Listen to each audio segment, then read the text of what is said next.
Assalamualaikum warahmatullahi wabarakatuh. Di sini kami dari kelompok 3 yang beranggotakan Sari Andine Putri NIM 2019-12-10-8 dan Sania NIM 2019-121014. Di sini kami akan menjelaskan tentang materi perbandingan. Apa itu perbandingan berbalik nilai dan apa itu perbandingan senilai. Kalau ingin tahu, mari kita coba praganya. Baiklah, di sini saya akan menjelaskan tentang materi perbandingan. Perbandingan atau rasio adalah selisih atau perbedaan dari dua nilai atau lebih dengan mengikuti pola kesamaan tertentu. Materi perbandingan itu ada berbagai macam. Di sini kami akan menjelaskan salah satu dari materi perbandingan, yaitu yang pertama ada perbandingan berbalik nilai dan yang kedua ada perbandingan senilai yang akan dijelaskan oleh teman saya Sania. Baiklah, di sini saya akan menjelaskan tentang perbandingan berbalik nilai.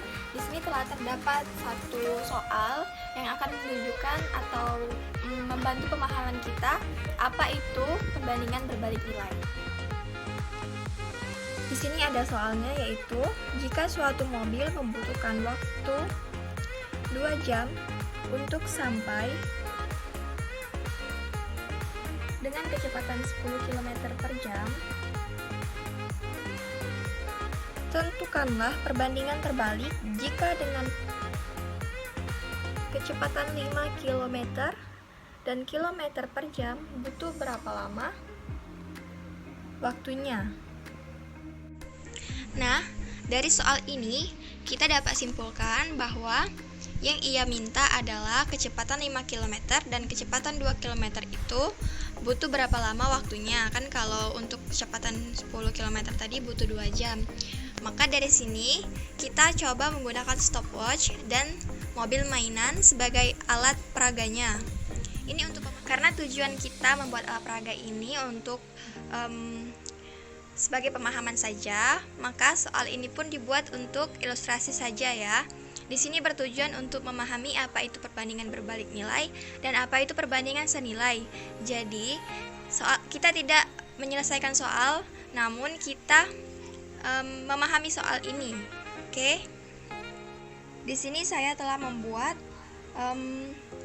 jaraknya untuk membedakan mana jarak untuk 5 km dan mana jarak untuk 2 km.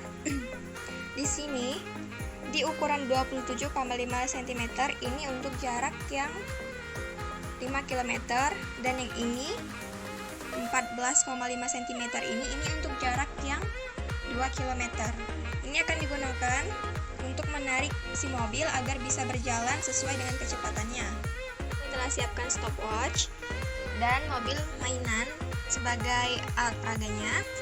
Di sini tadi kan untuk 2 km per jam ya. Ini sebagai animasi saja atau ilustrasi. Kita tarik ke belakang agar mobilnya bisa berjalan. Paskan dengan 14,5 cm ini, lalu ditahan biar rodanya tidak bergerak. Taruhkan ke alat peraga. Setelah kita lepas ini, maka kita hitung berapa waktu yang diperlukan untuk sampai ke ujung.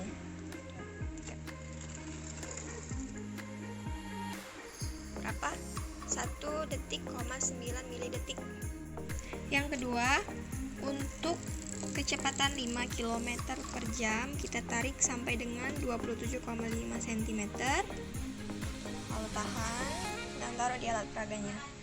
Kita hitung lagi 1, 2, 3 1,1 milidetik.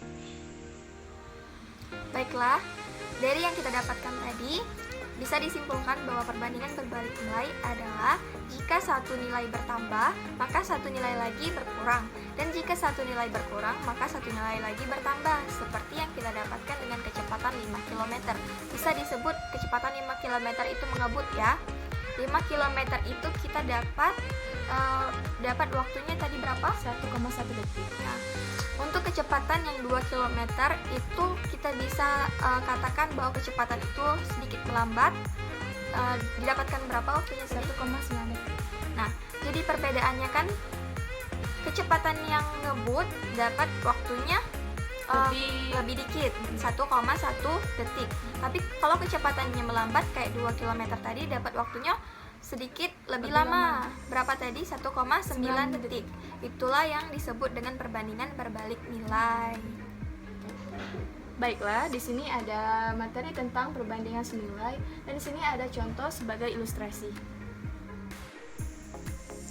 Sebuah mobil diharuskan menempuh jarak 40 km dan menghabiskan 4 liter bensin. Nah, jika mobil diharuskan pergi lagi sejauh 100 km dengan jarak yang sama setiap kilometernya, maka berapa liter bensin yang diperlukan? Nah, jarak yang ditempuh dalam 40 km itu dapat menghabiskan 4 liter bensin. Berarti 40 km itu dibagi dengan 4 liter bensin sama dengan 10 km per liter. Jadi 1 liter bensin untuk 10 km jarak tempuh. Dan sekali lagi kami ingatkan bahwa soal ini hanya sebagai ilustrasi untuk menambah pemahaman. Jadi, melalui alat peraga ini, dengan menggunakan mobil yang dibolongi di tengahnya, untuk apa? Yaitu agar kita bisa mengetahui bahwa di jarak 20 km membutuhkan 2 liter bensin yang disimbolkan dengan bulatan hijau yang ada pada gambar ini. Dan selanjutnya di jarak 40 km kita membutuhkan 1, 2, 3, 4 yaitu 4 liter bensin. Nah, di 60 km kita membutuhkan 6 liter bensin. Yang bisa kita lihat di sini kan ada 6 simbol bulatan hijau. Dan di 80 km kita membutuhkan 8 liter bensin. Dan 100 km kita membutuhkan 10 liter bensin dan seterusnya. Jadi, jika mobil diharuskan pergi lagi sejauh 100 km, maka berapa liter yang diperlukan di sini pada gambar ini berarti 10 liter yang dibutuhkan dalam jarak tempuh 100 km. Dari penjelasan teman saya tadi, saya bisa simpulkan bahwa perbandingan senilai itu adalah perbandingan jika satu nilainya bertambah, maka nilai lain juga ikut bertambah. Dan jika satu nilainya berkurang, berarti nilai lain juga ikut berkurang. Seperti pada contoh alat peraga kita kali ini. Dan jika tadi kan mobilnya digerakkan dari 0 km ke 20 km, berarti dari 0 liter itu bertambah menjadi 2 liter bensin yang disimbolkan melalui bulatan hijau ini. Dari 20 km ke 40 km bertambah bensinnya dari 2 ke 4. Lalu bertambah lagi dari 4 ke 6 ke 8 dan yang terakhir itu ke 10 itu di 100 km. Nah, jadi intinya kan dari semakin bertambahnya kecepatan dari 0 sampai 100 km, bensinnya juga ikut bertambah. Yang dibutuhkan kan dari 0 sampai 10 liter. Gitu. Tapi kalau misalnya kebalikannya, misalnya kecepatannya dikurangi, berarti kebutuhan bensinnya juga ikut berkurang gitu. Maka selesailah penjelasan kami tentang materi perbandingan, yaitu perbandingan berbalik nilai maupun perbandingan senilai. Maka kami ingatkan sekali lagi bahwa alat peraga ini bukan untuk menyelesaikan soal, melainkan hanya untuk pemahaman saja ya, karena soal-soal yang terdapat di sini hanya sebagai ilustrasi saja untuk membedakan mana perbandingan senilai dan mana perbandingan yang berbalik nilai. Begitu. Dengan berakhirnya penjelasan kita kali ini, kurang lebihnya kami mohon dimaklumi. Jika suka dengan penjelasan kami, jangan lupa di like. Kami akhiri. Wassalamualaikum warahmatullahi wabarakatuh.